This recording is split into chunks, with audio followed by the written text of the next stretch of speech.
Barstool Sports.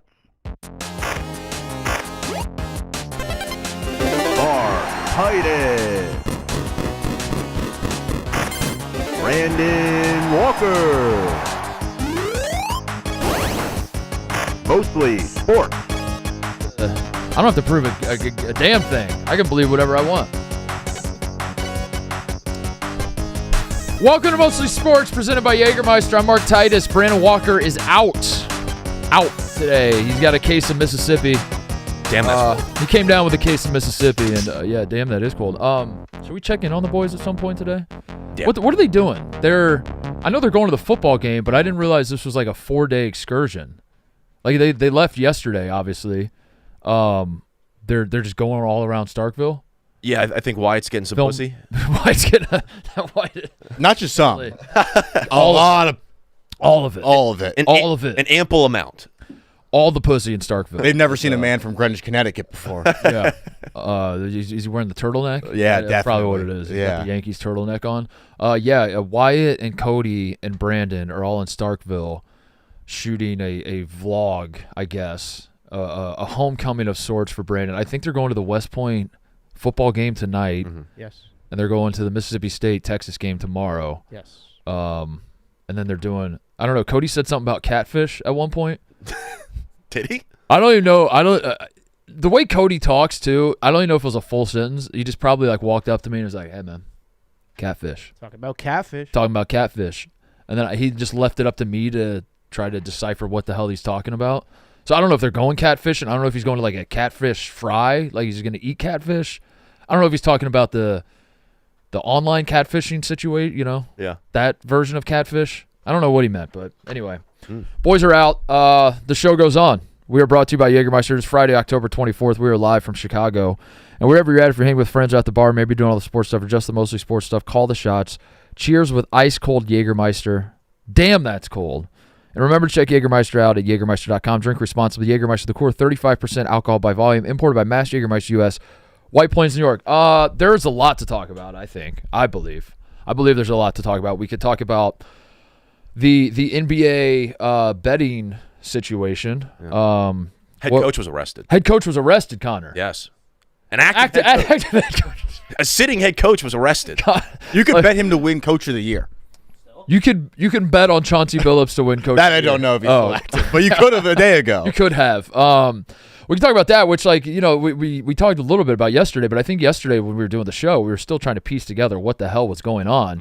Mm-hmm. My experience with that story yesterday was the news broke while I was live on the air, Wake Up Barstool, and it just said Chauncey Billups was arrested, and your mind immediately goes to, oh my God, he's fixing games. Anytime coaches, athletes get arrested for sports betting, I don't know, maybe I'm alone in this. I assume I'm not. All of us think like they're fixing games. They're shaving points. That's probably what's going on, right? So that's where your mind goes. Then more details come out, and there's something about poker. There's something about X-ray vision.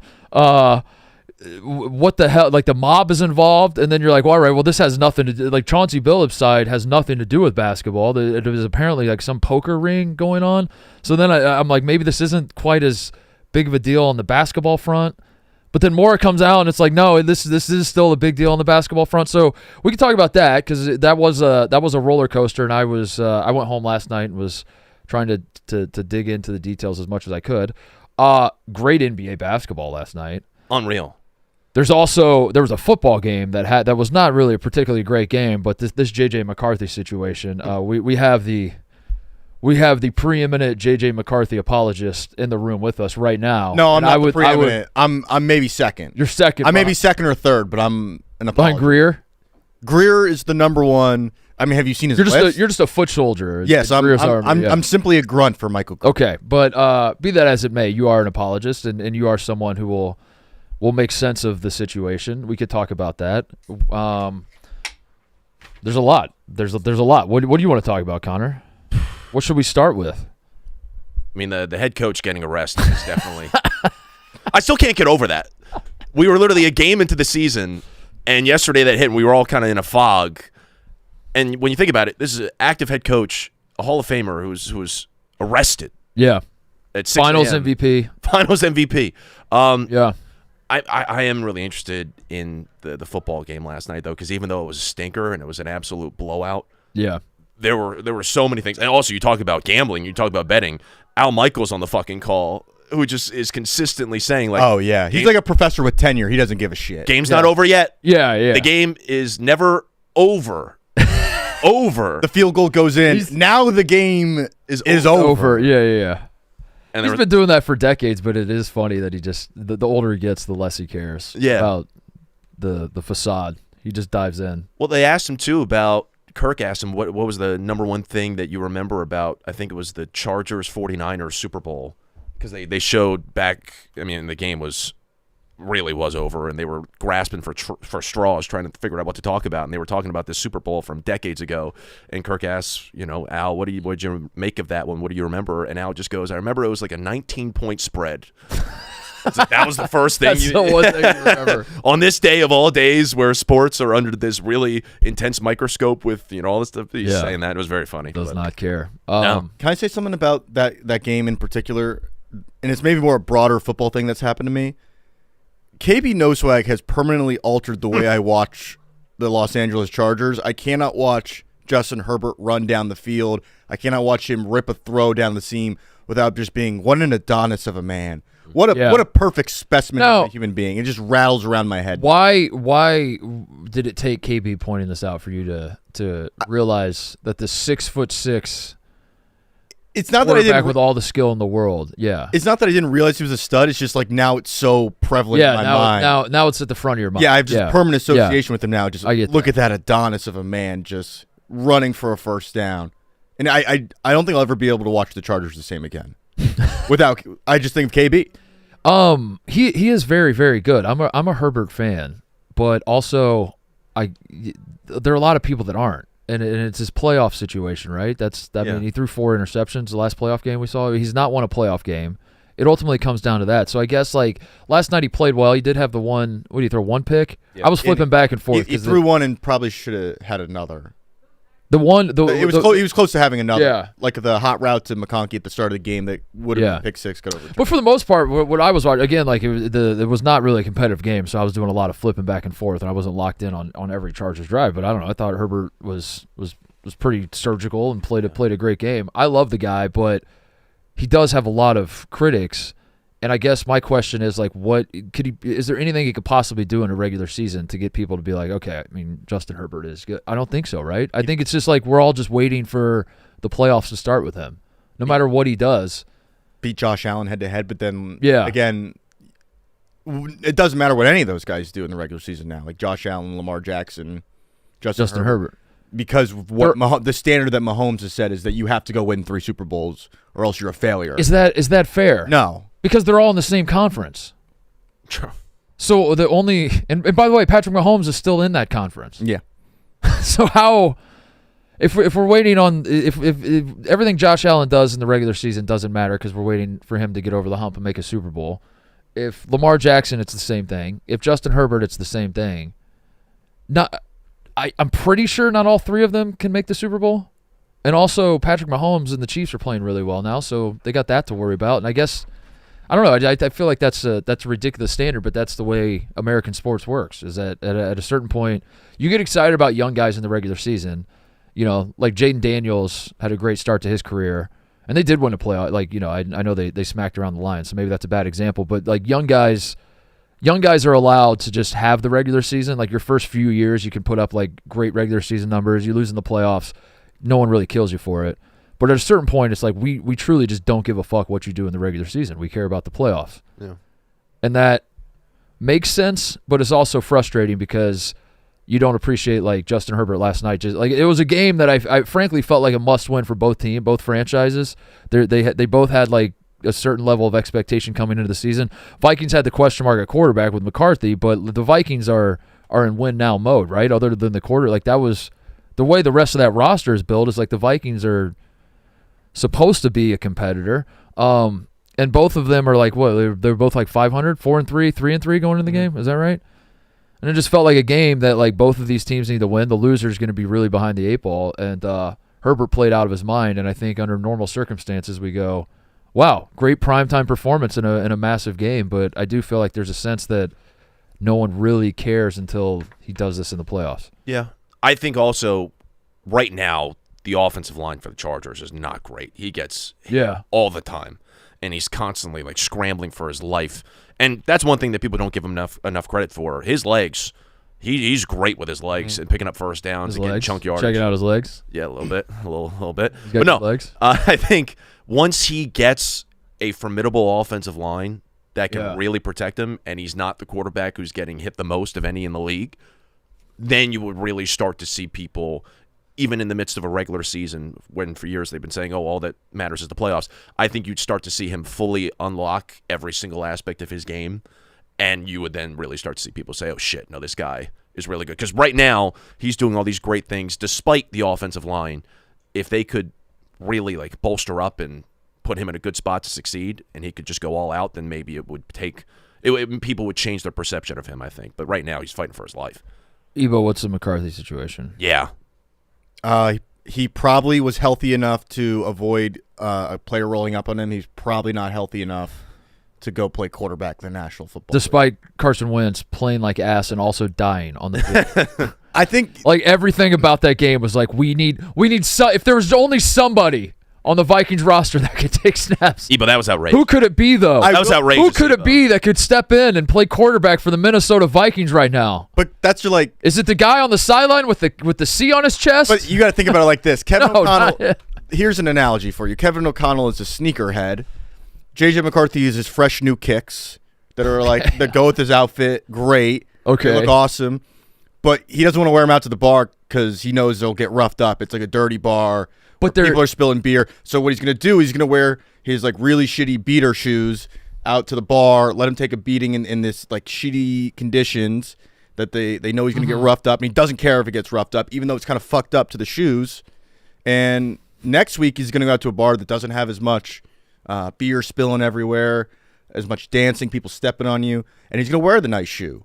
But what's the point of having the nice shoes if you don't wear them, Ebo? That's what I've never understood. You got to wear them all the time. Wear them all the time. But like, what if you're in a college bar? Would you wear your grails to the college bar? The Los Angeles Chargers are a college bar. So playing against the Chargers. They were. Who do they have next week? Who do they play next week? Chargers? No, the Vikings. They play they get Detroit. They have the mini bye. And then they go on the road to Detroit. I mean, it might be cleaner. It might be a cleaner bar. That's not a better situation, dude. You're right. So they're not bringing it back. No, but it was just a situation where they're like, all right, Carson Wentz is already kind of busted up. What's a few more dents on the car? Yeah, you know? we might as well just run him all the way into the ground. Yeah, which was this game's over anyway. And Kirk Herbstreit had some sort of vendetta against Carson Wentz because obviously Carson Wentz did not play well. He was not good throughout the course of the game, and a lot of the hits that he took were his fault. But he was basically just calling him a pussy for like looking exhausted at the sideline. Carson Wentz was just on the bench, just deep breath, looking to the sky like, God help me, please, I'm dying out here on this football field. Somebody send me a sign. Kirk Herbstreit's like, listen, man, if you're the leader of a football team, you can't be this big of a bitch, dude. Because if Justin Jefferson was being this big of a bitch, it'd be all over SportsCenter. It'd be all over the newspapers everywhere. So if you're the quarterback, you cannot look hurt. And it's like Carson Wentz, they had like cyborg arm attached to the left side of his body by the end of the game. They just kept adding wraps and wraps to his left arm. It was crazy. And Kirk Herbstreit's like, I can't believe this guy. This guy looks hurt. What a pussy. Yeah, what else is he supposed to do? Like if your arm is falling off, your arm is falling off. That's very funny. Did they have a history? Is there a reason Herbstreit? I don't know. Herbstreit generally doesn't. I feel like with the NFL, he like doesn't know what to say about guys, so he just kind of just stays in the middle and doesn't criticize guys too much. And unless it's like a very easy lay, unless it's like a very obvious, yeah. I got the point. He was somewhat. I got what he was saying about Wentz needing to dial back the emotion and not air out all his frustrations so visibly because he is the tone setter, he's the leader of that team for now, and you do have to kind of reel in all of those. But if you're Carson Wentz, you're playing like ass. Yeah. You're dying on the football field. Yeah. The guy who is the captain of the team and is the starting quarterback and is has been tagged as the franchise quarterback is 100% healthy on the sideline doing jumping jacks and diving over guys that are rolling up on him and fucking smiling and in a great mood. Hitting At a certain point, full pads. At a certain point, I'd be like, for the love of God. He goes over after the game and smiles it up with the opposing coach, taps him up, says, "I love you, man." At a certain point, can I get some relief here? And And they got him relief with 1 minute 30 seconds to go in the game, which they could have. they put in Brosmer. So how can you argue?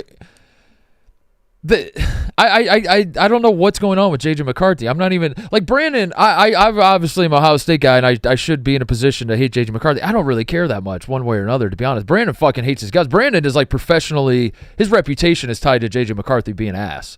It doesn't bother me one way or another if JJ McCarthy's good or not. I do think this situation is interesting though, Ebo. How can you argue otherwise? And like this feels like a soft benching, but at the same time. Why? Why would they bench him? I don't think you would never soft And bench a guy behind the third string quarterback. Right, so that they're obviously not soft benching it, but so he's not 100% healthy. Correct. But then He's legitimately hurt. I don't know, it's weird. But also, Then why is he in pads? Why is he? If he's hurt, then why is he like an emergency? They kept saying he's the emergency quarterback, and if you're the emergency quarterback, if last night wasn't an emergency, then what does an emergency look like? also, listen, just because he was suited up does not mean he was ready to play. Boltman was fully suited up last night, and did you see Boltman? I did not see Boltman, Oh, but no. I Boltman. yesterday PFT showed me Boltman without his head on, Yeah, and that was concerning. I wish I had not seen that. What did Boltman? Is that what? no, I'm just saying, like, what if happened? Boltman's fully suited up, he's taking his hat off. Oh, he did take his hat off. Oh, that's what you meant. Oh. Wait, this was. Hold on. Now, hang on a second. Time out. PFT showed me this picture yesterday morning. Really? I think this is gotcha journalism. This is gotcha culture? Yeah, go back. Because I'm on the set of Wake Up Barstool, and PFT, that's like, have you ever seen Boltman without his head? And I said, no, I haven't. And then he showed me that picture. That's not from the game last night. Damn. Different end zones, I too. got. Huh. Yeah, that wasn't the same end. Also, it was such a good max swap picture. Memes hit the max swap on that one. It was so good. Did he? You can't really tell if it's Boltman or Max. Oh, I'd like to see that. Like, you could tell me this is what Boltman actually looks like, and I'd believe you. I would like to see this. I would like to see memes work. Memes has been on a heater recently, dude. Oh my God. What I love about the max swaps is he does them within like 15 seconds of the person appearing on TV. Yeah. It's fast. I don't know how he pumps them out that fast. Is it yeah, and Quiggs is the same way. Like is it actually very easy what they do? Yes. We just all don't know what goes into it. Yeah, it's just like an. It's like to me, like what Quiggs does is like you are a fucking genius. And then is there a chance that he's just kind of like, dude, it takes me 5 seconds. I'm not gonna tell anybody, but Quiggs is burning through like all the electricity in the world for two ha-has. Quiggs has, I think, 50 Sora videos he has sent in group chats over the last like 2 weeks just to get like 3 ha-has. Nothing's more dangerous than Quiggs with a little bit of free time. Yeah, Quiggs on a Tuesday. Tuesday's the one day Quiggs gets to himself, and instead of just like relaxing or going for a walk, he just logs on to Sora. It's like, how can I embarrass my friends for 3 ha-has? There are dozens of towns in Middle America that have no infrastructure because Quiggs wants to make us laugh. Yeah. I saw him cook something up for Gruden. Yeah. Gruden's mind was absolutely blown. I'd say Gruden's probably about 4 to 5 months behind the AI wave. He's trying to catch up to it. And Quiggs just totally, again, for a video that was like 5 seconds, Quiggs completely changed Gruden's entire world. For what it's worth, my mind is still blown. I'm 4 or 5 months behind as well. Mm-hmm. Yeah, Quiggs is he's incredible. But yeah, I would like to see it behind the scenes. Mm-hmm. I want to see a day in the life video of Quiggs. Is that a genre for your people, Yes. but and I'm just seeing, or am I just? Excuse me. What am I trying to say? I'm seeing a lot of this. Is this like an actual thing, or am I being fed this for some reason? It's very real. This is a trend for the youngsters to be like, this is a day in my life. Yeah, I'm trying to think of the weirdest one I've seen recently, because they'll pop up on my TikTok feed, and usually it's a very attractive woman who does not have like any real type of interesting life, but she's attractive. No responsibilities, just like I'm gonna go to Pilates, I'm gonna eat a salad. There's one girl I see who I don't know if she's the manager at like an Urban Outfitters or something like that. She's constantly on my feed, and it's just her walking into the mall, and then she's like, day in my life as a Urban Outfitters manager, and then she's just in the mall doing her thing at the Urban Outfitters. And it's not interesting or not entertaining at all, but I think that's very attractive. I think that's the point, right? Is they're not supposed to be interesting? Is that the more mundane it actually, in a weird way, is more interesting to watch, to know that there's somebody in I don't know, in Boise that's living just as boring a life as I'm living. Yeah.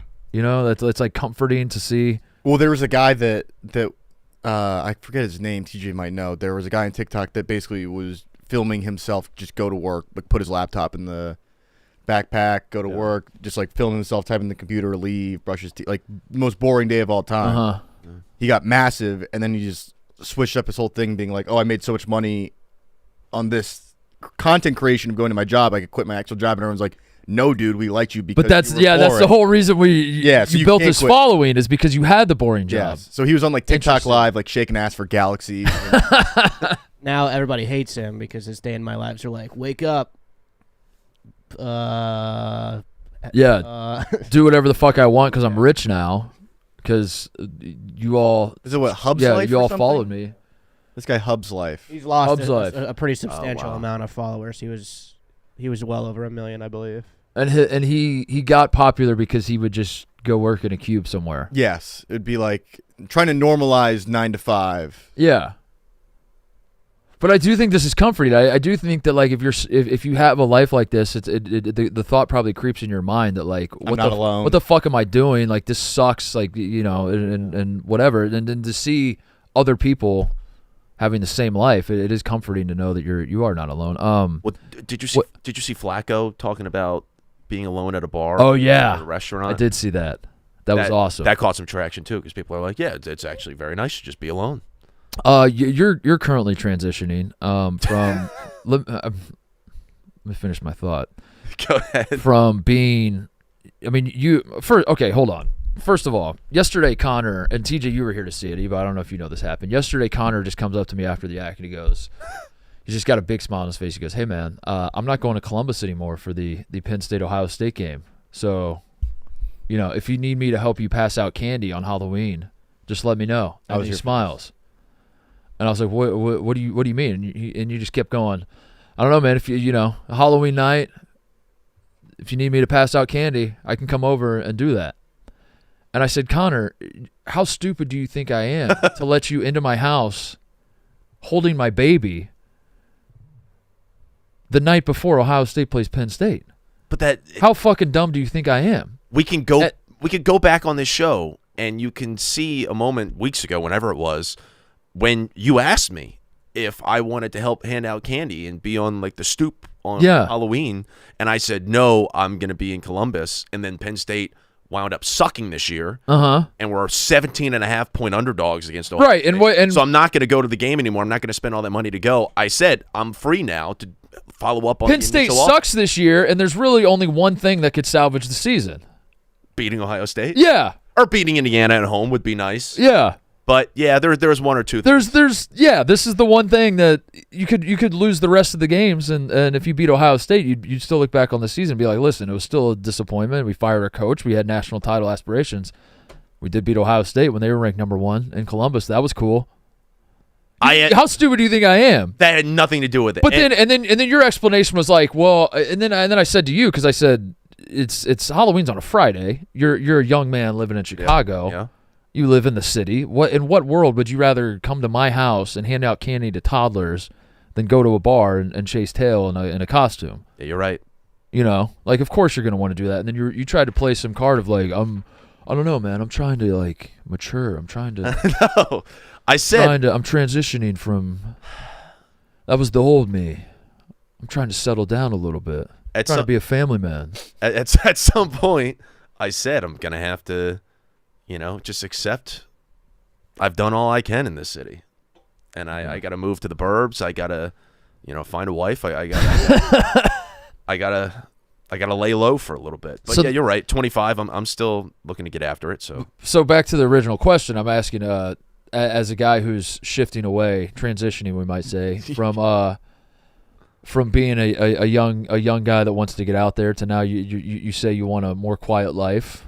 The idea of passing out candy in a quiet neighborhood on Halloween night on a Friday, just drinking some beers. Yeah, it interests you more than going to a bar. What do you think about Flacco's comments?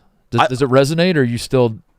Are you still? Because he said, like, when I was younger, I used to look at those guys and think. Here's the quote: I used to see guys sitting at the bar by themselves eating, and I used to feel so bad for them. And now I realize that dude was in heaven. So, are you still at the stage of your life where you feel bad for them, or do you realize it's heaven? I love being with people and with my friends and everything like that. But sometimes it's so much easier and so much more fun to just say, if I hang out with other people, then we kind of have to do what they want to do, and what I want to do kind of gets lost in the fold. Mm-hmm. I just want to go to this bar and have this particular menu item and hang out and watch TV and just chill. I like being where people are. I like being where the buzz is.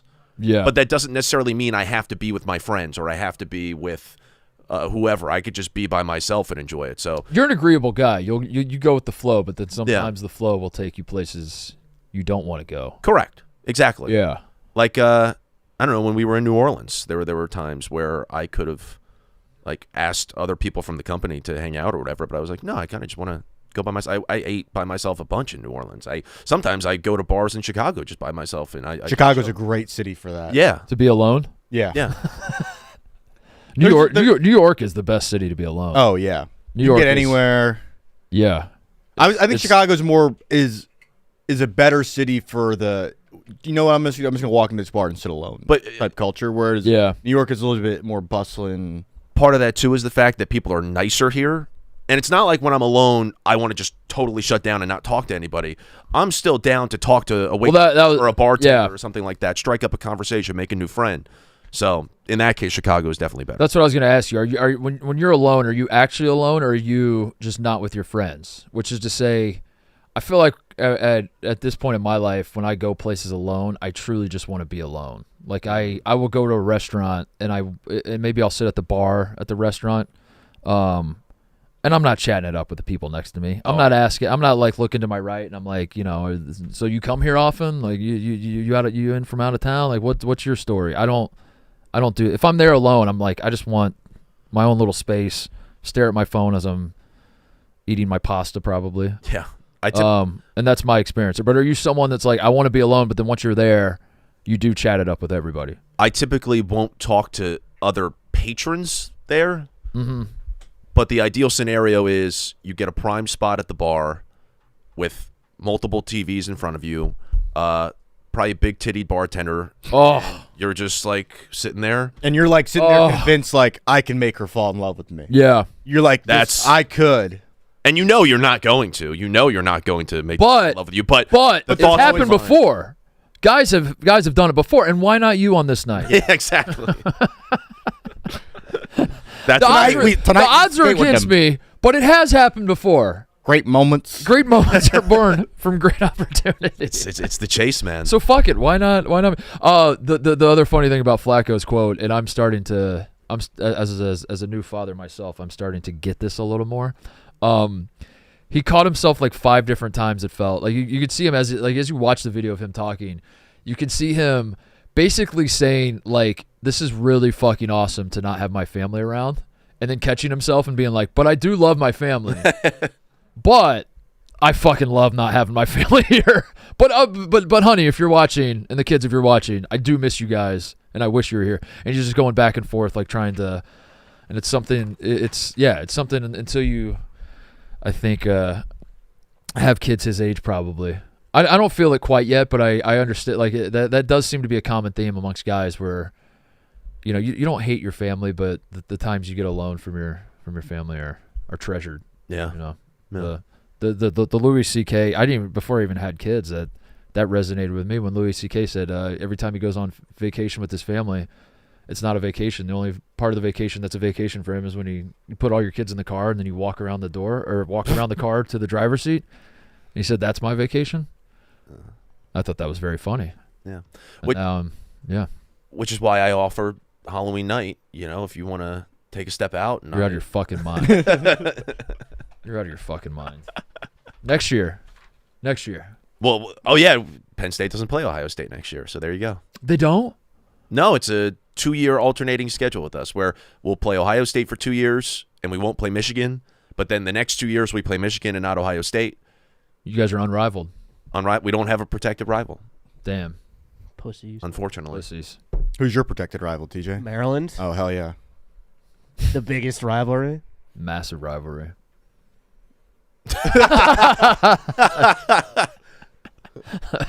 That's good. That's Can good. memes tweet that? I think Luke Blumman. go back. That makes me look better. No. Yeah, Max is a handsome guy. I'm a big Max fan. But, you know, it's sort of like with you, Connor. I think all you Philly guys, it's the same way. Like I love you as people, and then like your sports fandom comes out, and then I'm like, We care a lot. I mean, we had not so much. We were double barrel Philly action yesterday, and I thought it was healthy Philly talk. yeah. Yeah, that was good. Yeah, that was good. Roan is a good Philly fan. I'll say that. Roan is a, because he still cares about his team. He still gets fired up. I'm not here to say you can't be excited about your team, but I mean, he said it on the Yak. Did you hear that when he said like all these Philly people won't even celebrate the Super Bowl and be happy about the Super Bowl? He's talking to you, Connor, And Jalen Hurts. and Jalen Hurts. You could celebrate the Super Bowl as I did for months, but then you get into a new season and it's a new team and it's like we need perfection. We want it again. We expect a lot, but yeah, Roan's the man. And I wasn't joking yesterday. Like Roan, as I was an intern, like put me on the airwaves, which I thoroughly appreciate. And What was the context of that? we'll always be grateful. I didn't want to get bogged down asking about all of that, but let's get bogged down now. Okay. What was the context of that? He and Smitty used to do a Philly sports podcast called First Time Long Time, and I would listen religiously. Also, shout out Wait, there. and by listen religiously, because the way you frame that, were you working at Barstool or not working at Barstool? At the time when they were doing it mainly originally, I was a junior in college, Okay. and I have to give a shout out to Derek Schumann. Shout out Derek Schumann. Shout out Derek Schumann, works more Patriot. Yeah, behind the scenes here at Barstool, but he was a guy who was working very heavily with First Time Long Time, again behind the scenes. And so Derek Schumann went to Penn State. I knew Derek, and he would put me, like, he'd send me like the voicemail call-in number. And as a junior in college or a sophomore, whenever it was, I would call in and I would leave them voicemails. And then I got to Barstool, and I was cutting up clips for them and everything. And then ultimately, they allowed me to come on the podcast a couple times and spew some takes.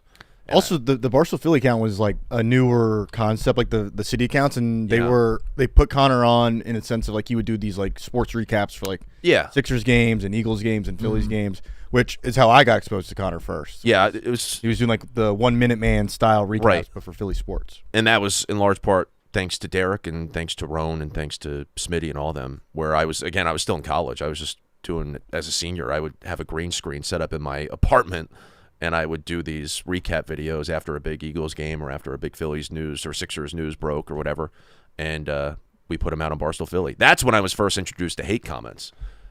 That was that was the best. I was like, oh shit, people really fucking hate my guts. Scoofmeister wasn't getting hate comments. No. Scoofmeister channel. People were glazing the Scoofmaster, but then Barstool Philly comes around and it's this massive page. I think it still is the biggest Philly or city account for Barstool. No one was in the comments at Wed Wivel Wivel. No, nobody was. Saying, This fucking idiot it's can't even pronounce the rivalry right. No, Barstool Philly people, because I mean, and it's Philly, it's toxic, it's people have a bunch of different takes, and I would say my takes, and people would be like, "This fucking moron." Like, How did that make you feel initially? I loved it. You do love it, Yeah, right? I relish in that. Yeah. I, You in classic Philly sports fashion were motivated by it. yeah. I remember when I first started getting hate comments, thinking I didn't love it, but there was something that it makes you realize that you have a little bit of a reach. You have a bigger Yeah. reach than you realize. Because like when I started writing my blog in 2008, lifetime ago, it had like a little bit of traction, but it was just like a tiny. It was like friends and family and like diehard, like truly diehard Ohio State basketball fans. Which there aren't a ton of Ohio State fans that just truly love the basketball team, and the football team is just obviously they're the football fans who then once football season is over is like, now what do we do? And then they watch the basketball team. So it's like the people that are just like, I fucking love basketball. I love Ohio State. They would read it. And then like friends and family, and that was about it. And then as it started to grow, like more people would hear about it and come check it out. And when I started getting, you fucking idiot, Yeah. or like, I don't get it. Is this supposed to be funny? Right, yeah. Stuff like that. It is weird at first, but then also you kind of take a step back and you're like, oh my God, this is kind of reaching people that I have no control over this anymore. You know what I mean? Like before you kind of have, a total control over who's reading this and who's being exposed to this. And then, so hate comments are good. So, comment on today's show, hating Connor. Yeah. Boo us a little bit in the comments. Roast Connor in the comments, so we can remind Connor how big his reach is. So we can remind Connor it's not just friends and family watching this. Yeah. There are Nice. people- Used to it. It's all good. Basketball season is back, which means the excitement of being in the stands before tip-off is back too. The Game Time app gives the advantage back to fans. It's the hack for unlocking amazing tickets and experiences in a few taps. It's incredibly easy to use, and the Game Time guarantee means you can trust you'll get 100% authentic tickets on time and at the best price. Plus, fees are always included. So what you see is what you pay. Let me do it right now. I'm going to pull up some tickets. Give me a game. Somebody name an NBA team. Any NBA team will do. Just one NBA team, though. The Cleveland Cavaliers. Cleveland Cavaliers. I go to Game Time. I type in Cleveland Cavaliers. Now, there's a little tab that says nearby. That's the first tab that pops up. That tells you when the Cleveland Cavaliers are coming to a town near you. Or if you want to go to all events, which is what I'm going to do now, the Cleveland Cavaliers tonight will be in Brooklyn, New York, playing the Brooklyn Nets. $59 it says right here. We'll get you into the arena. You've been to that arena? What's it called? Barclays Center? Is it still called Barclays Center? Wait. In Cleveland? At the Nets. At the Nets? Oh. Cleveland at Nets in Brooklyn. Yeah, I think it's still It has to be. Yeah, it's it Barclays. Yeah. Cleveland is playing. The Cavs are playing at the Nets. Yes. Okay. And Barclays Center. Yes. Has anyone been to that arena? Yeah. I have not. Not for basketball, but for Is it boxing. nice? It's cool. Is it an arena of note? It was noted poorly when they opened it because they tried to play hockey there, and it is not big enough for a hockey rink. Oh. It's Okay. interesting. That was one of the The qualms. the qualms Islanders out of the played there gate. for a sec.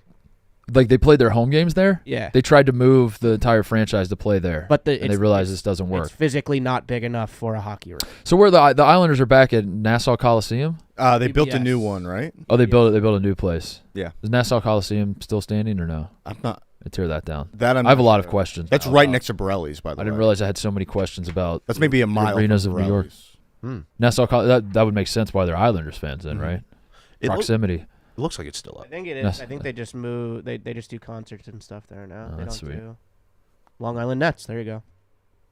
Huh. Take the guesswork out of buying NBA tickets with Game Time. Download the Game Time app, create an account, and use code MOSLY for $20 off your first purchase. Terms apply. Again, create an account and redeem code MOSLY, MOSTLY, for $20 off. Swipe, tap, ticket, go. Download the Game Time app today. Should we talk about the NBA a little bit? What's the story of the NBA yesterday, would you say, Connor? Probably the Thunder are overtime merchants, and they can't win a fucking game in regulation. Yeah, but what's They have to- what's like the real story? Probably the fact that a sitting active NBA head coach was arrested. That kind of I'm not joking. That kind of Connor was. Did I already say this? I don't know. I don't think we- before the show. Connor just like said, "I can't believe." To no one in particular, just to the room, you're just like, "I can't believe an active head coach was arrested," which is fair. I mean, it is shocking, but you just kept saying it over and over.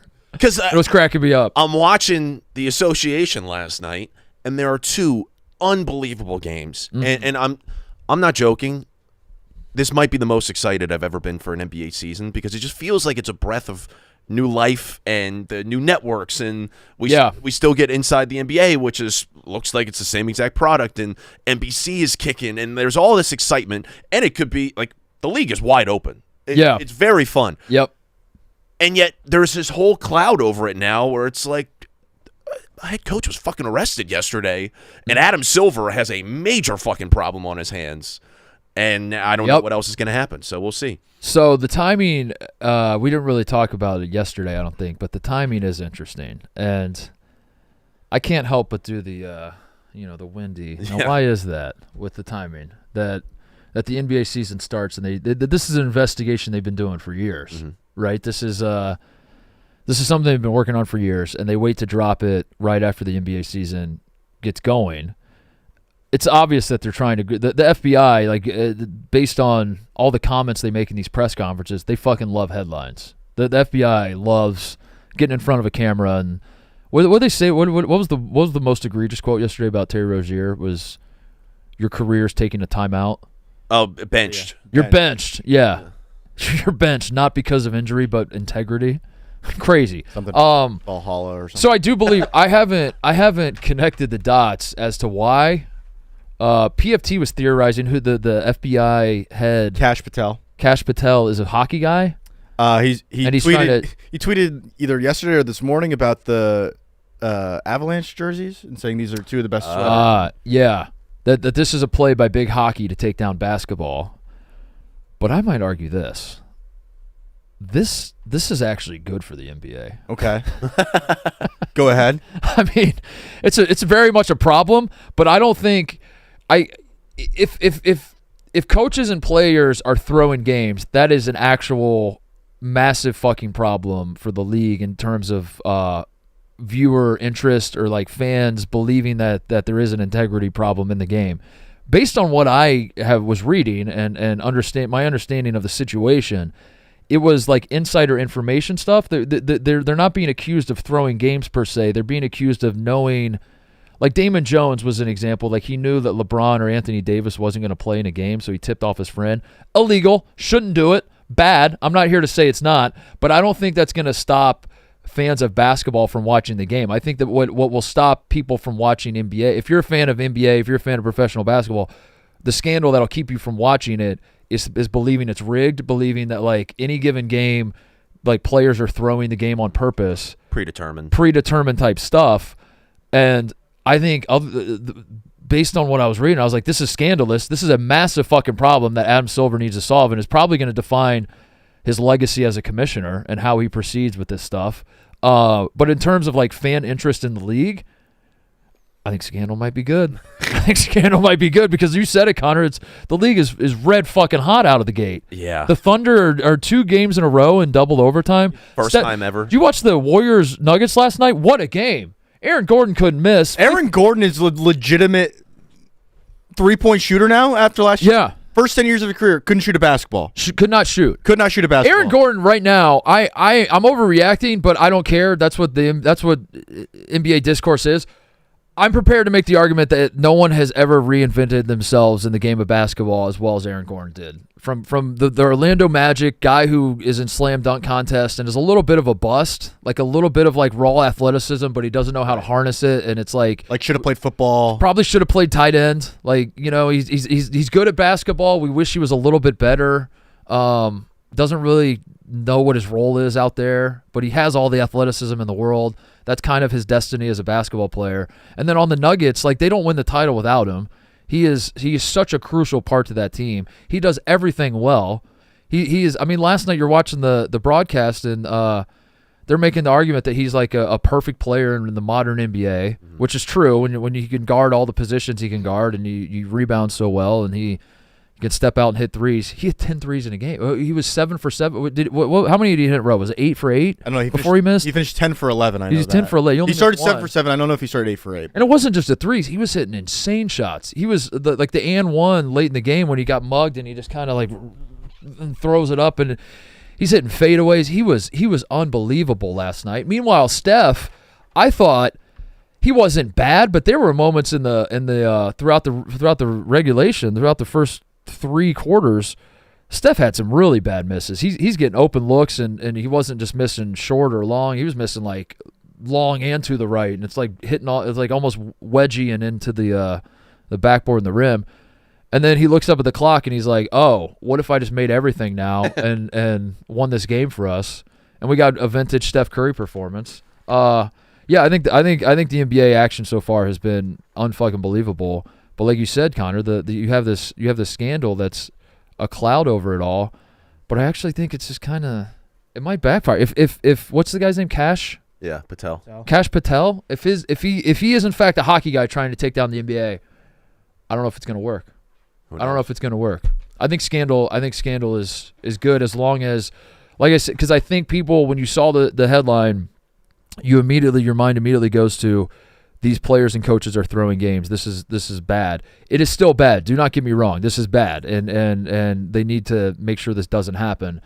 But I think in terms of like the fans watching the games, wanting some semblance of integrity, to know, to not have to question like, is this ethical what I'm watching? Are all the players trying their hardest to win, or are they throwing the game? Unless it's that, like I don't. And was it that? Like I don't.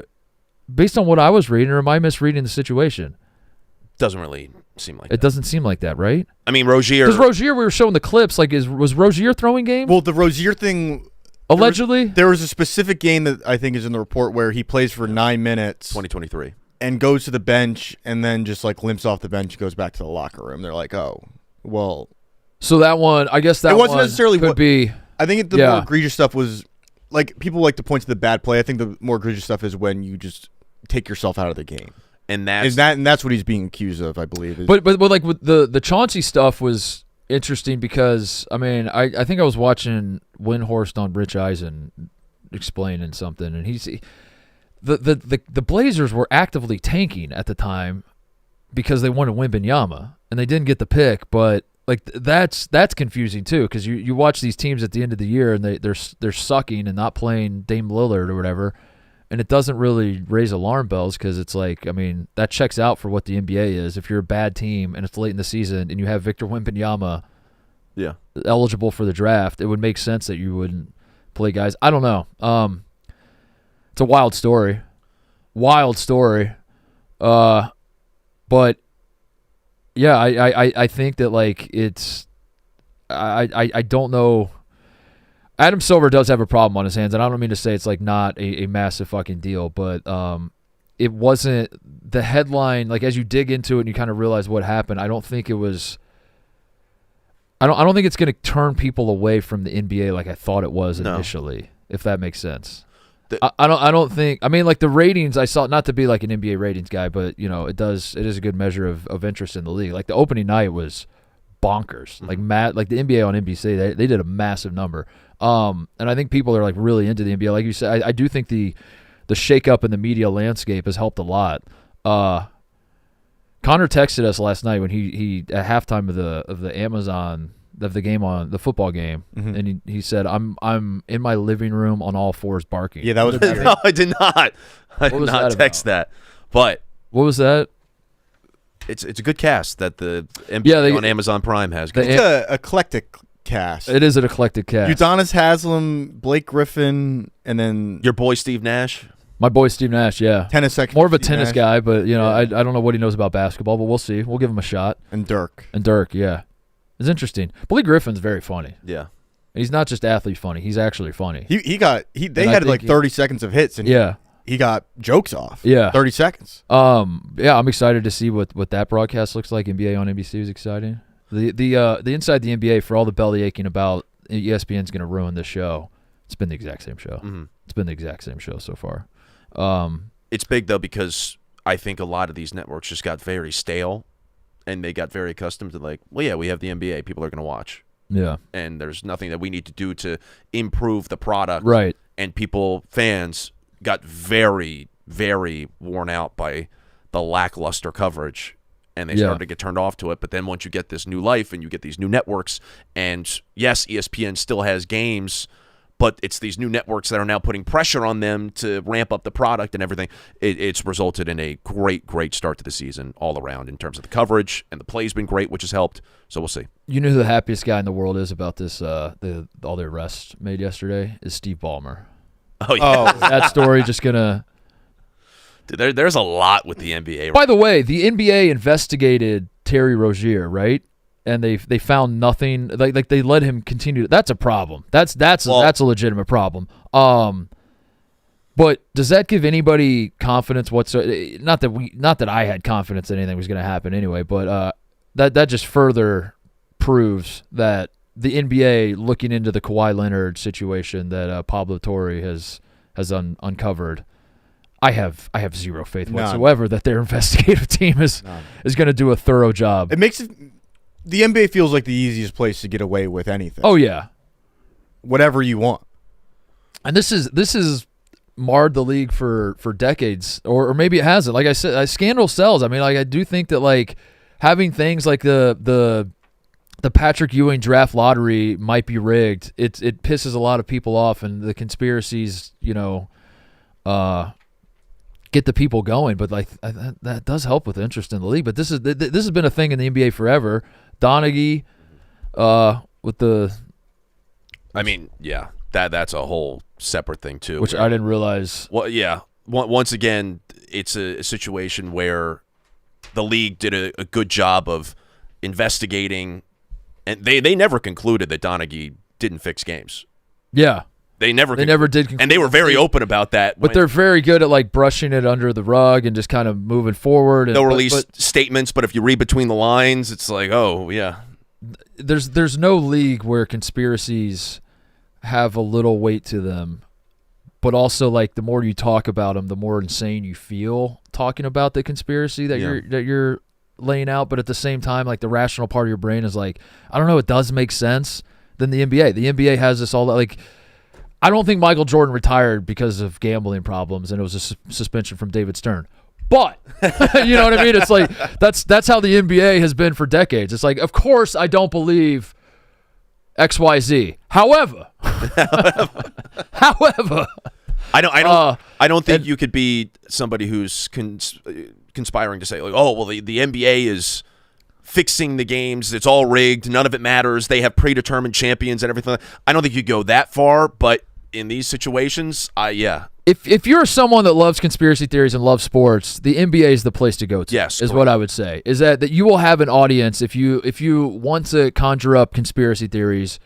Go dip your toes in the NBA water. Start throwing some shit out there, and not that this type of stuff doesn't happen in other leagues, but that's the place where people will be like, I'm willing to listen to what you're saying. Yeah. You know. So yeah, the Kawhi thing, just Ballmer's got to be just grinning ear to ear. He's got to be so happy. That was like the story. That was like the bombshell of NBA off court stuff, and immediately I feel like everybody's just gonna move on and focus on this gambling thing, which is they kept saying like dozens of people were arrested. I presume that the other people that were arrested were not athletes. Right? People from the mafia. It was all the mafia type people. And we don't expect, because they, again, like yesterday when the news broke, it was like we have all these people, and then the names started leaking out, and then it just stopped. So we think this is it, or we think there's more. What do you think, Connor? There's more. There's going to be more. You think more athletes are going to be, you think more NBA players are in trouble? I would. Did you see the poker clip, the podcast? Oh, yeah. From like 2019, or it was from 2 or 3 years ago, but it was a guy talking about a 2019. Yeah. Yeah. And, and mention Paul Pierce.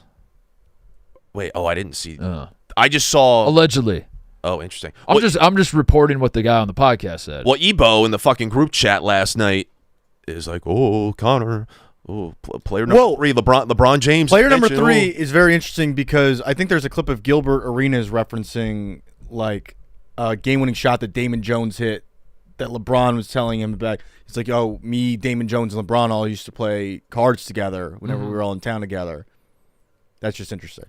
I'm going to choose to live in a world, for now, I will be open to new information, and I will process that, and I will change my outlook on life accordingly if it does come out. But I'm going to live in a world right now where LeBron is not a part of this, and he's also not taking steroids.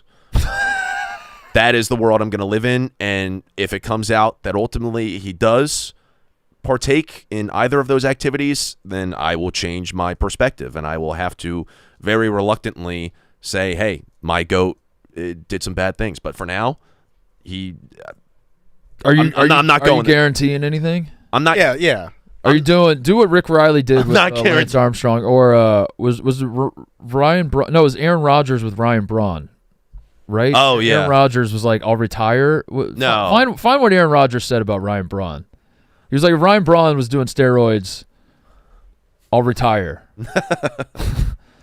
Something like that. I am not going to guarantee anything, but yes, when it does come to just the NBA as a whole, not just LeBron, I would be very, very shocked if there weren't more arrests that came along with this. Yeah. This is going to define Adam Silver's commissionership, Yeah. tenure, Maybe that's why. reign. Maybe that's why there was the whole story about the Larry O'Brien Trophy being put back on the court. At least he gets one win. And I have zero faith that Adam Silver is going to. Adam Silver's good at nothing about this job other than just trying to appease the person he's standing in front of at any time. That's what he's good at. That he's good at, like, whoever I'm looking at right now, I'm going to say something that makes you happy, and that's Aaron Rodgers tweet. What do you say? What do you say? This is old Twitter. All you idiots talking. I'll let my buddy take it from here. All you idiots talking about technically open up for some crow too. See if ESPN gets pressure not to. This is from 2012. You really believe he? I can't read that. That's my eyes are. Yeah, I put my salary next year on it. That's what he said. I'll put my salary on it next year. That yeah. Hashtag pony up. Hashtag exonerated. When it's guilty until proven innocent, all you need are the facts. Hashtag how's the crow, MLB. Hashtag exonerate. This is such a great era This of is- Twitter where yeah. more retweets than favorites. You got stars. You got just doing a hashtag for effect. Yeah, you kind of just disregard what the message is and you go straight to the hashtags because that's the real message. Yeah. Hashtag just my what was the LeBron hashtag? Hashtag just my opinion as a sports fan, regardless of the sport I play. Yeah. The hashtags are great. Hashtags are dead now, and it sucks. Are they actually dead or are they just not used that much? I think they penalize Isn't you it- for using them now. Yeah. Is that right? The algorithm. At least on Twitter they do. Okay, because I remember seeing a headline that one of the tech dudes was like, hashtags are dead, and I didn't know if that meant like They you are. can't do them anymore. Yeah, I think to Ebo's point, I don't know why it would hurt the algorithm, why they would make it hurt the way that your tweet reaches people. And maybe just because it's not an appealing. They don't like the aesthetic. Yeah, the aesthetic of it is it looks off if you include a hashtag, and maybe they want to. I don't know. I'll still use hashtags. I'm going to tweet out a hashtag after the show Okay, because I want to keep. is that a this alive. promise? That is a promise. I will put my salary next year On you tweeting out a. Yes, I will tweet it out. Should we see how the boys are doing? Can we send like Cody a Zoom link? Yeah, that'd be fun. I feel like Brandon's probably driving the car, so if they are in fact on the road, maybe they're catfishing right now. Maybe. See what they're up to. Could I say one thing about the NBA last night? Yeah, please. Benedict Mathurin is a psycho. He is a psycho, yes. But I love the way he plays. He's an absolute. This is a man who, when he was drafted in the NBA, said, LeBron has to prove he's better than me. Yes. But he came out. What did he have? 36 last night. Before he played 1 second of NBA basketball, he said that. Yeah. Yeah, he's a psycho. Very good basketball player. And the Pacers are going to be able to stick around even without. I think so. I think the Pacers, you'd be a fool to expect them to be back in the finals, but I don't. The Pacers don't have it in them to tank. They just never will as a franchise. As it's just like a cultural thing with that franchise. They'll never tank, and it's frustrating. It's been frustrating at times through the years that they're always good to, get their ceiling is probably get like a 6 seed. There was a stretch where it just felt like you're going to go about 500. You might win your first round series. That's about it. You're never going to get the good draft pick. Pacers have never had a number 1 draft pick play for them. They've never drafted first. Yeah. They've never had the pick.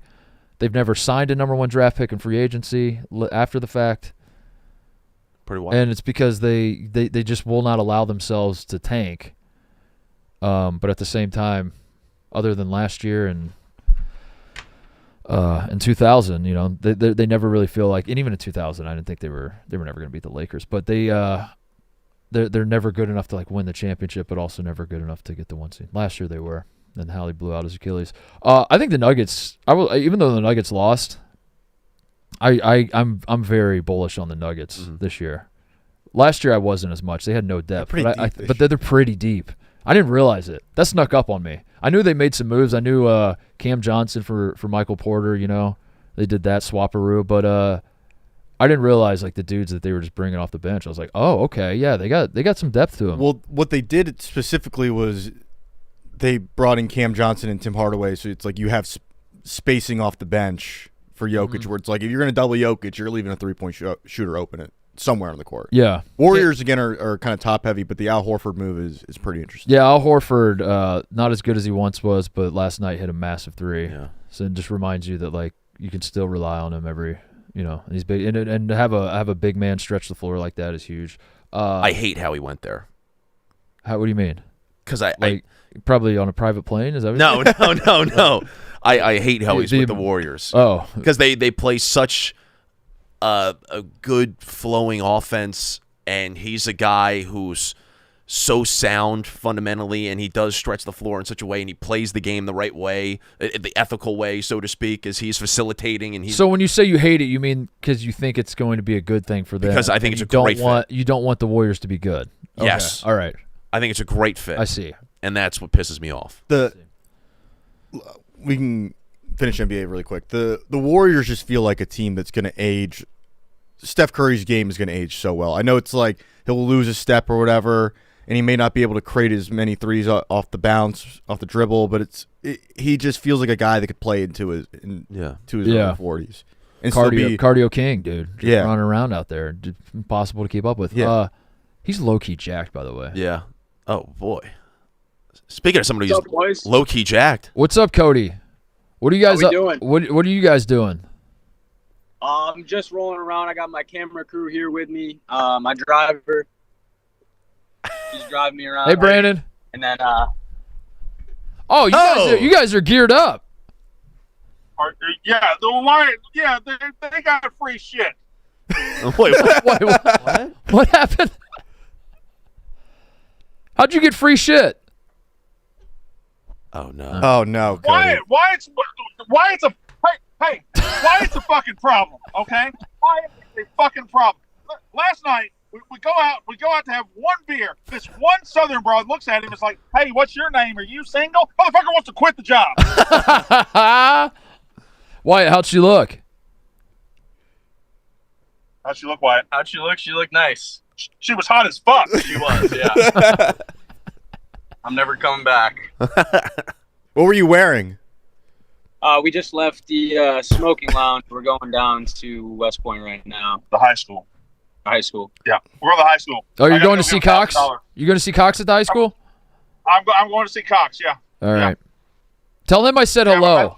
Cody, I want Cody, not you, Brandon. Cody, I want you to tell Cox I said hello.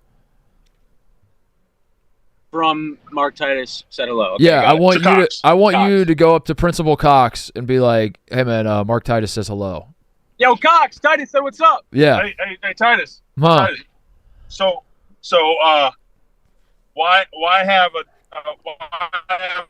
Professor Pussy when you have a Principal Cox? Oh, easy now, Brandon. Easy now, Brandon. wheel. Focus on the road, man. Brandon, come on. Give me a peek outside the window. Let me see the scenery. Let me see the Mississippi. Yeah, dox your location. There we go. Well, they're going to West Point, I think. Yeah, true. They said we're on our way to West Point High School. I think it's pretty obvious what their location is. All right. Oh, nice. There we go. Yeah, boys. All right. Said that? Who said that? Who the fuck said that? Who the fuck said that? Who did that? Eyes on the road, Brandon. Wyatt and Cody, what are your first impressions of just the South, Mississippi, all of it? Tell the truth. The food is really good. I've never been to a college campus that looks like this. SEC is different. Everybody's good looking, and sports are popping over here. It's just a good buzz in the air. Yeah, And Cody. Brandon's the fucking man. One of the subplots of this trip is Cody has never been to a college campus ever, like literally ever. Yeah. You've never been to a college football game. You've never been to a campus of like a power school, or never mind a power school, just like a bigger type school in general. Is that fair assessment? That's very fair. We got dinner last night. I got chicken parm. Brandon said I could not do that. And I got a steak, well done. And you would have thought I called the waitress a slur the way her jaw dropped. She said, we don't do that around here. And I was like, all right, my fault. And then I got a Creole steak. Creole ribeye. This is who's driving who crazier? Like are the two youngins driving Brandon crazy, or is Brandon driving the two youngins crazy? Connor, what do you think? Before you guys answer, Connor, what do you think? I think it's definitely the youngins driving. The youngins are driving Brandon crazy. Brandon's just frustrated Wyatt's getting so much pussy. Yeah. We're both kind of in awe of Wyatt, if we're being honest. Wyatt's kind of the star of the trip. Really, Wyatt? Wyatt, Look at that devilish grin, dude. Wyatt? he walked into the Mississippi State baseball office and just started getting free. He just started grabbing free shit and just putting stuff on. It was Not crazy. what happened. They were showing me Southern hospitality. There we go. Y'all let the stray cats out of the barn, man. I don't know. I don't know what to tell you. Me and Cody decided that we outnumber Brandon, so we can basically do whatever we want. Oh, here we go. Does Cody look good, by the way, from that with that lighting or something? The eyes are like popping. the eyes are popping, They're at dude. the stage. Oh, is this the high school? Whoa. Whoa! Not anymore. Never mind. I take yeah. There we go. Yeah. The mustache. Looking good, Cody. Go on the stadium. Yeah, we're pulling up here. Drive onto the field. Cody, go run. See how far you can take your car. See how far you can take it. Brandon Walker. There's no you own the stadium. Keep going. Drive it to the 50. Brandon Walker has arrived. He's at the 40, the 30. This is a great concept for a G-Fed video. How far can I drive a car? What's the sleeping situation, by the way? We have 3 different hotels. What do you mean? What's the sleeping situation? I didn't know if you guys were all shacking up together in one room or what. Hotels are hard to get in Starkville. Yeah, I didn't know. I caught Oh yeah, are you guys staying in Starkville? I caught Wyatt coming out of Brandon's room last night around 11:40. All right, boys. Are you going to do something crazy, Cody? I gotta get a win. You want to go? You want to go do something The crazy? fuck is that? What the fuck is that? I gotta get a win for Mississippi State. It's on me. I'm here to defeat the Texas Longhorns. All right, we're at the school. Before you hang up, you want to do something crazy? What? I don't know. I'm leaving that open-ended for you. Cody. You want to go run on the something football crazy. field or something? Go do something crazy. Do something crazy, Cody. It'll be in the vlog. They ain't gonna do shit. Hit the dab at the 50. Where's he going? Do a touchdown dance in the end zone. Well, yeah. Set your phone up on the goalpost and do a touchdown dance. There's school going on right now. Yeah, It's 11 a.m. on a Friday. we be doing this. I didn't realize this was a school. Are you going to the football field right now? No, there's people on it. Where are you running? Where are you running, dude? All right, love you guys. Wait, where are you running? Why are you running if you're going nowhere? They left. I think that was it. They left. Yeah, they probably saw you running. What the fuck? All right, I gotta go. All right, bye. Bye, Cody. What was that? Just doing something. Didn't it seem like he was like, okay, I'm gonna go do something, and then he just ran Ran a mile. just to hang off. All right. By the way, you notice that in the bottom corner of that Zoom, Captain Ferdinand. his name's not Cody Miles. It's Captain Ferdinand. Captain Ferdinand. So when he takes Zoom meetings Yep. at this company, Yep. it's Captain Ferdinand. He's one of a kind. That is a crazy trio, dude. Yeah, that it is is. Brandon and a kid from the city and a kid who's never done anything in his life before. Yeah, that's the right mix. Yeah. That's the. I'm glad they went. There was talks of all of us going right at one point, and then Yeah. I'm glad it's just those three. Yeah. I would like to get down to Starkville eventually, though. Of course. What, Brandon doesn't want me to go because he right now I'm not allowed to talk about Starkville because I've never been, and if I go, then he knows my criticisms would carry weight. Whereas right now, anything I say, he could just be like, "You've never been, so shut up," which is fair. But I think he wants to keep it that way, and that's why he doesn't want me. That's why I got uninvited. DraftKings, here's your shot to turn one entry into real cash with DraftKings, the official daily fantasy partner of the NFL. This isn't season long. This is every week, every play, all gas. Feel that rush. That's game time. All it took was a single $5 entry for one player to win $50,000. Real players, real wins. Could your lineup be next? It's easy. Build your dream team. Stay under the salary cap and see how your squad stacks up. Finish on top and take home huge cash prizes all NFL season long. Every customer can play for their share of millions. Right now, new customers can play free for a shot at a share of millions in prizes with your first $5 deposit. Download the DraftKings app and use code FAMILY. That's code FAMILY for a free shot at a share of millions in prizes with your first $5 deposit in partnership with DraftKings. The crown is yours. What else, Devo? We got the league back this week. The league is back. How are you doing? I gotta say, the Ohio State situation is not good at all. It is bleak. It is at rock bottom. One might say. Justin Fields is dead. Yeah, deader than dead. His owner is outwardly, proudly, with his chest, saying our quarterback is dog shit, which is not a spot you want to be in if you're Justin Fields. No. So that part sucks because. But he's sucked for a while, so this might be a blessing because I can just turn to C.J. Stroud, except for the fact that C.J. Stroud has not been playing. I don't know. He was good against the Ravens, though. Yeah. He's had his moments. He's had his flashes. But, yeah, I'm looking back on my season of playing all Ohio State guys every week, or the most Ohio State guys I can. And I did it week 1. I won the entire thing. I finished first place. And as I look back on it, it was mostly because Fields was playing against the Steelers and had an awesome game. The receivers, the Buckeye receivers are doing pretty well across the board. Mm-hmm. Correct. Jackson Smith and Jigba is probably the best. Whew! Is he the best receiver in the NFL? But yeah, I don't know. I think I just have to stick with it out of principle. I think we got to turn to C.J. Stroud. You're not going to play Derrick Henry this week, are you? I don't know. You don't have to? I don't know if I have to. I hope I don't have to. And boy, it would be a damn shame if the Texans weren't playing in the afternoon window. If they had a bye, or if they were playing, not at the right time, and I had to turn to, I don't know, like Mahomes or something, or Burrow. Josh Allen, or something like that. I would hate to have to do that. To have my hands tied. Jackson Smith and Jigba, I didn't realize this. He's almost 200 yards ahead of the next closest person in terms of receiving yards. He's on pace to set the all-time I did not realize receiving that. yard record. Jamar Chase is 619. He's second. Yeah. Jackson Smith and Jigba has 819. He's good. Remember the Rose Bowl against Utah?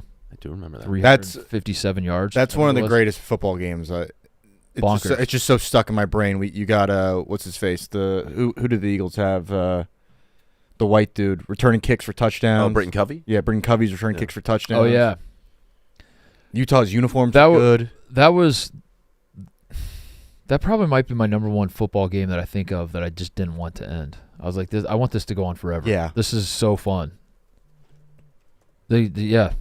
That was such a good Rose Bowl. C.J. Stroud threw for like 600 yards or something. It's crazy. Crazy. 573. 570. Yeah, it was what was like the final it score was of that almost game? 600 yards. 37 of 46. It was 48-45 was the final. Incredible. What a game. What does the college football slate look like this week? Is Blubman here? We have the World Series tonight too, right? Yeah, we have the World Series game tonight. Blue Jays at home. Yeah. Underdog story, the Toronto Blue Jays.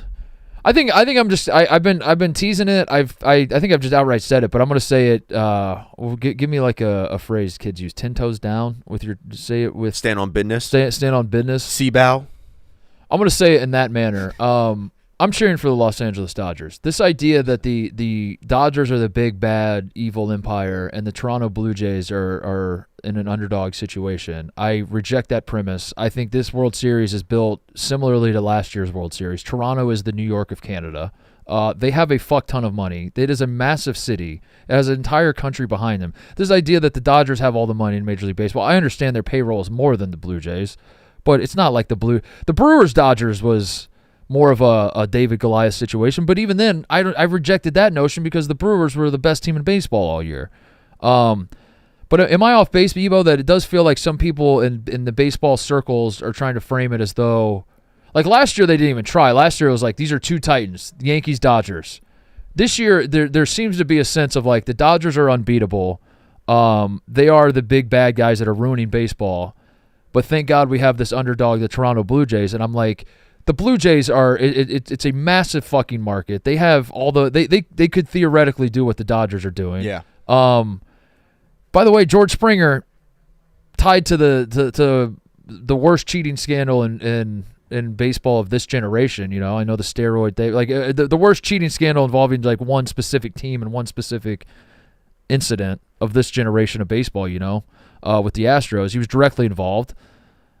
I don't know. I think, as I made the point before about the Dodger Stars, they're all extremely likable. They also have a touch of nostalgia to them, I think, which everyone loves a good hit of nostalgia. And I still think the best drug in the world. Even though the Dodgers have been good for a while now, I still think we're in the early parts of their dynasty reign, where it's still I'm not to a point where like I'm sick of it yet. Even though like we're going on like 10 years of the Dodgers winning a ton of games, it doesn't feel inevitable that they're going to win the World Series. It's like the 2015-16 Warriors-ish type thing. Yeah, I'm still in that. I'm still like in that this is sort fun. of. Holy shit, I'm still having so fun. good. They're still, they're just now. It took them a while to get over the hump. Now they're over the hump. They have to.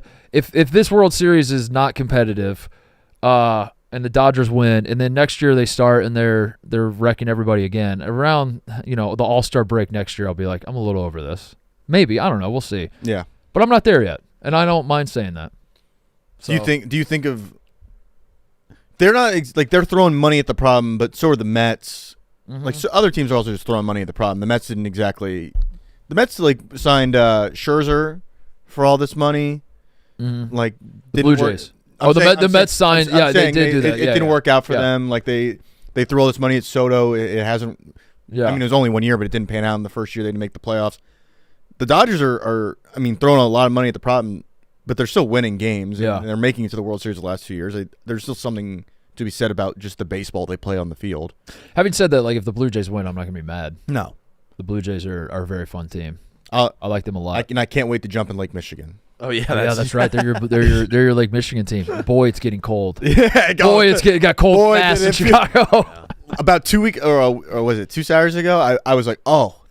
I got nothing to worry about. It's 85 degrees in October. It's awesome. You were saying to yourself, I might jump in Lake Michigan anyway. Yeah, just today, to cool off. But that would suck now. Watch out. Anyone got the Dodgers? By the way, speaking of the World Series, this is a stat, right? That teams that have swept the LCS going up against teams that went to 7 games in the LCS. The team that went to 7 games has won every World Series, right? Is it like 4 or 5 occasions? Okay, so this happened with was this Tigers Cardinals? Did this happen?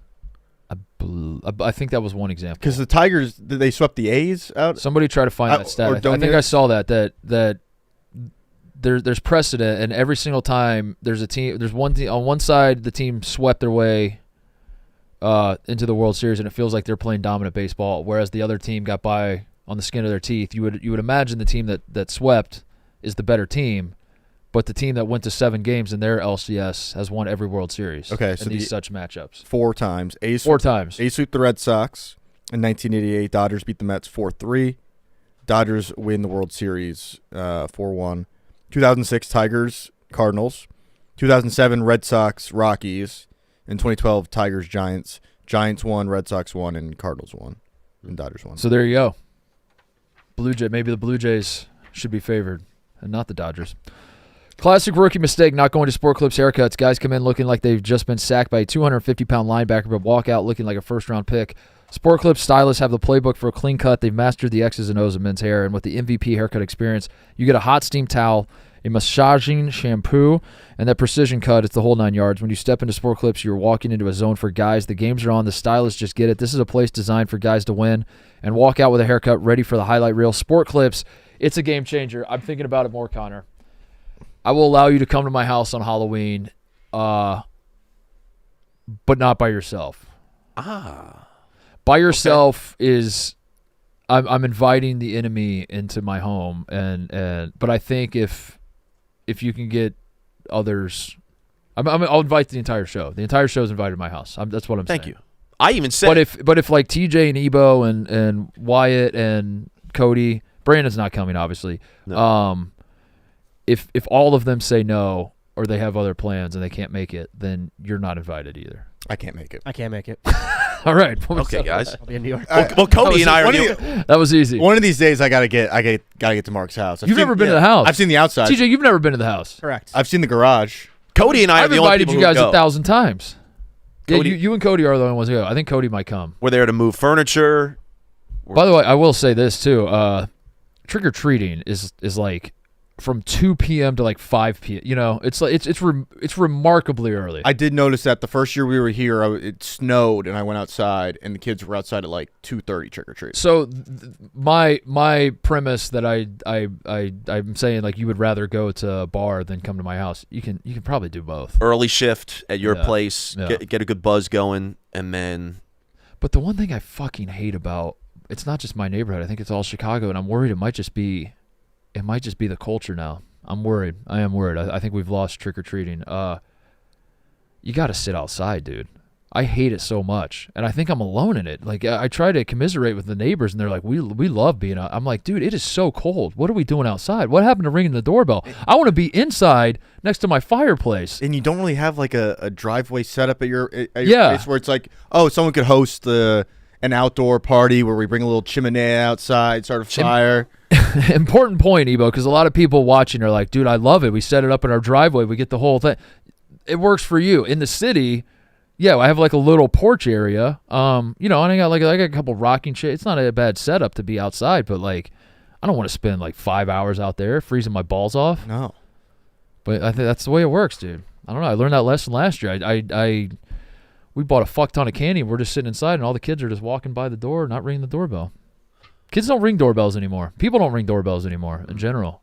some people don't even have doorbells anymore. It's crazy. People, when Cody comes to my house, he will stand on my doorstep and text me, "I'm here."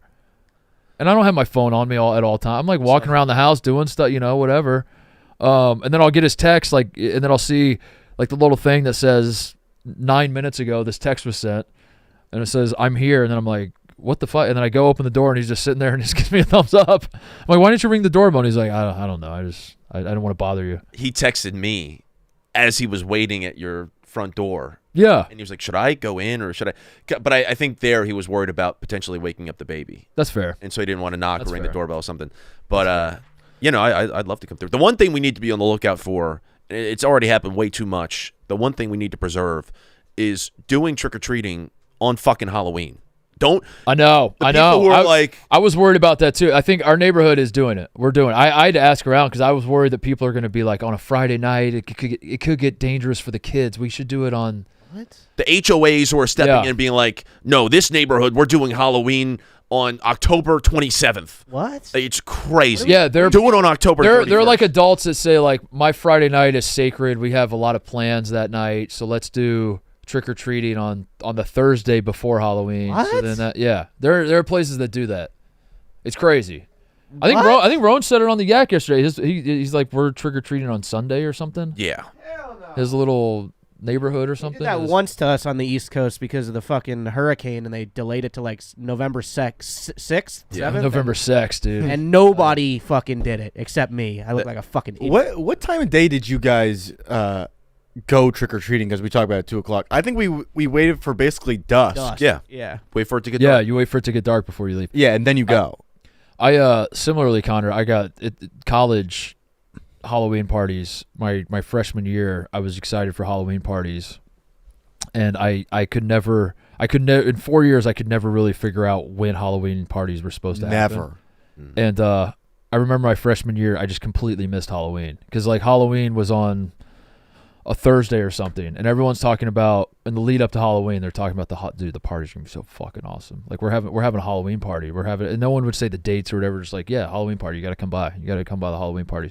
So I get my idea for a costume. It was probably so fucking funny and clever. It was probably just like a banger, a showstopper.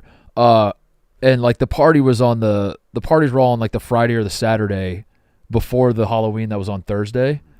And then I'm just like sitting at home in my dorm doing dick on those nights.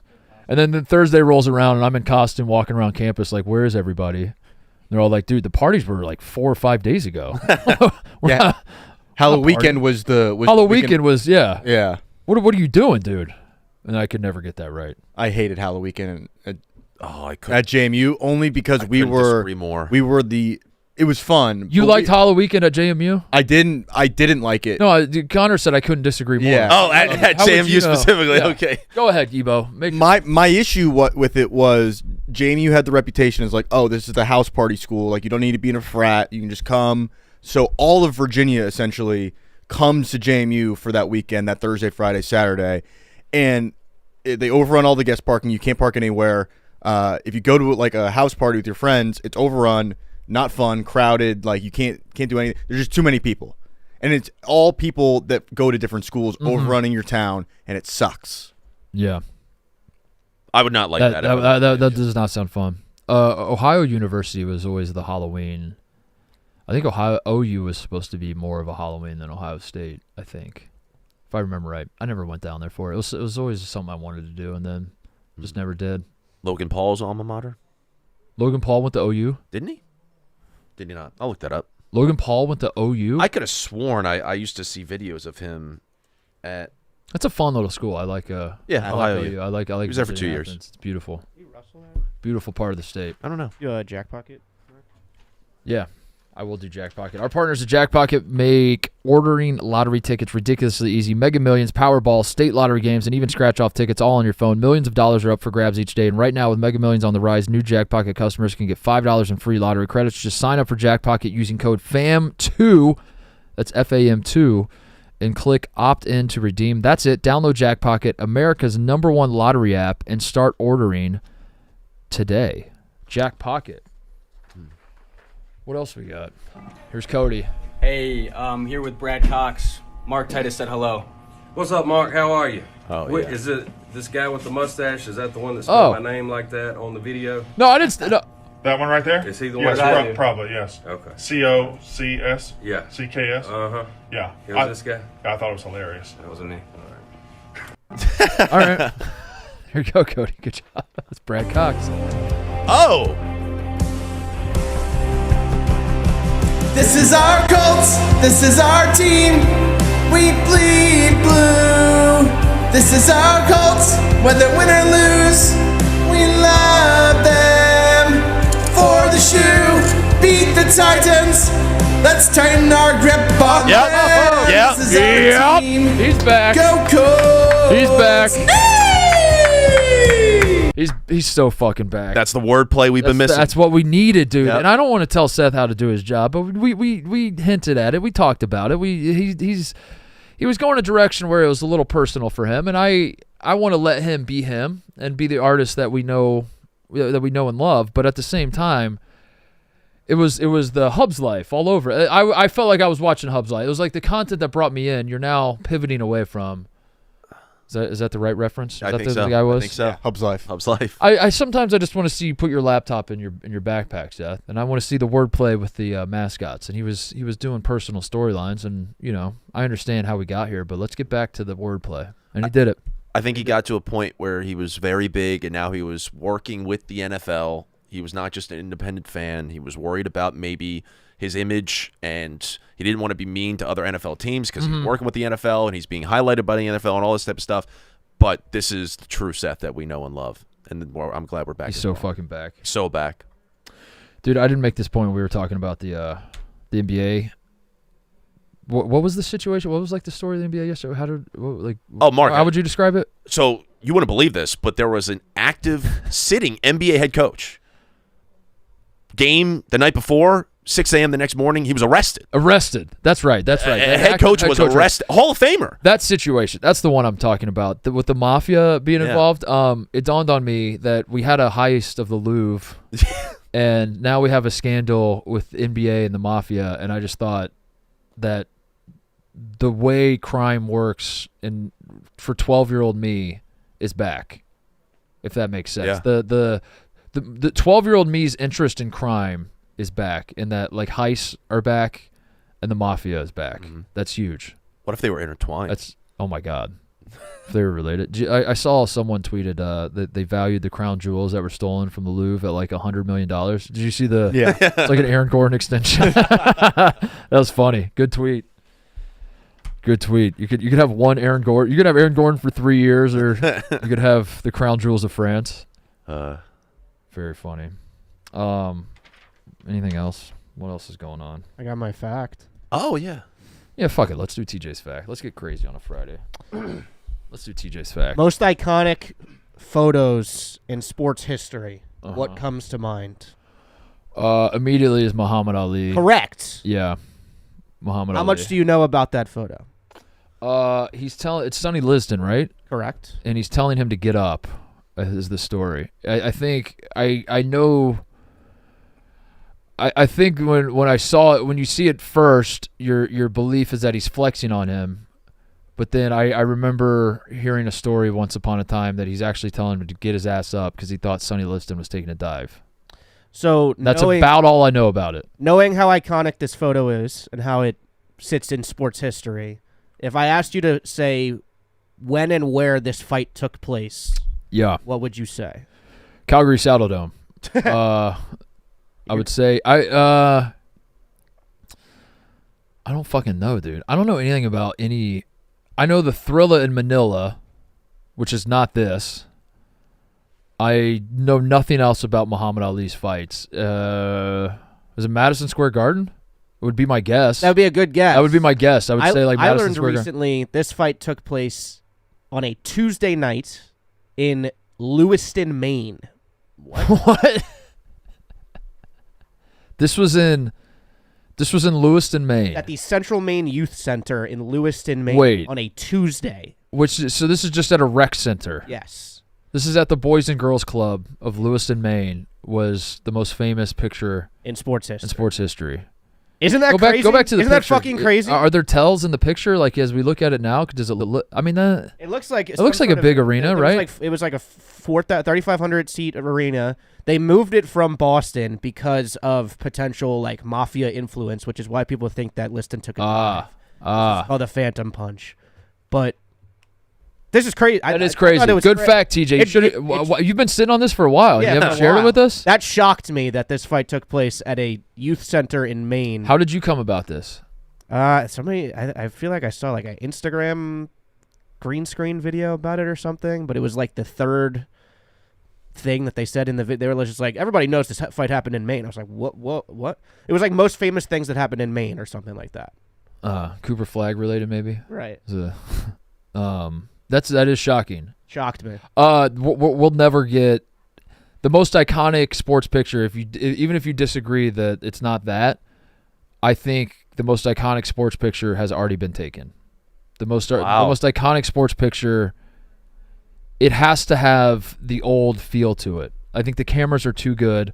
I think those pictures of like especially in arenas where there's like a haze because everybody's smoking and then the flash bulbs go off and like just something with the lighting and there's like a haze in the air and I think we need that. I don't think anything that could happen in sports will be more.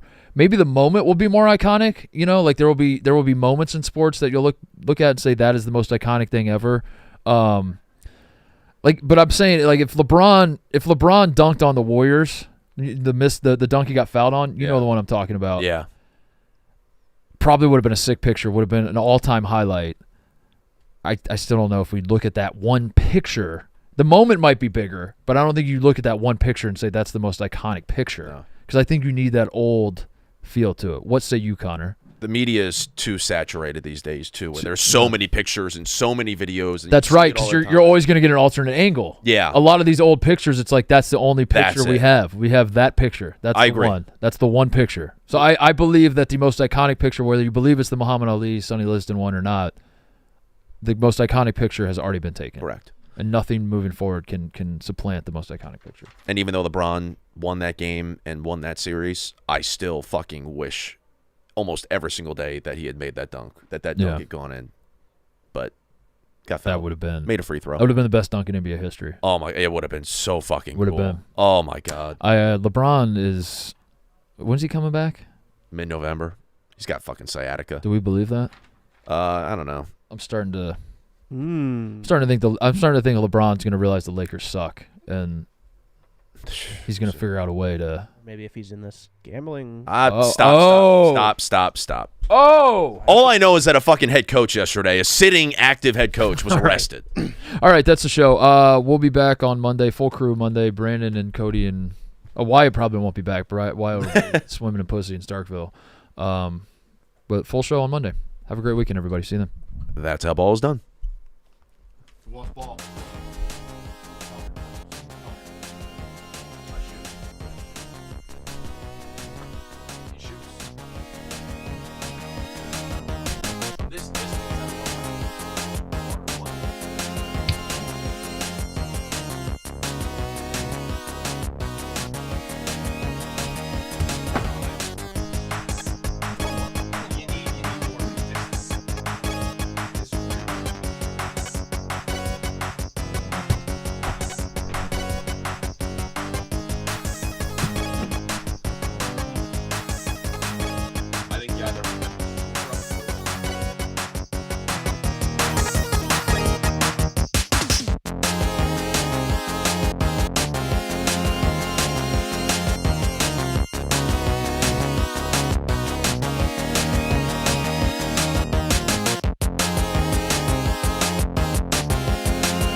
I'm Luke Combs, and you're listening to Mostly Sports.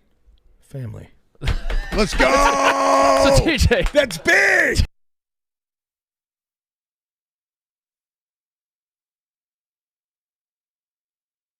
Well done. You ready for this one? Oh, God. What okay. you need ibuprofen for when you have a perk?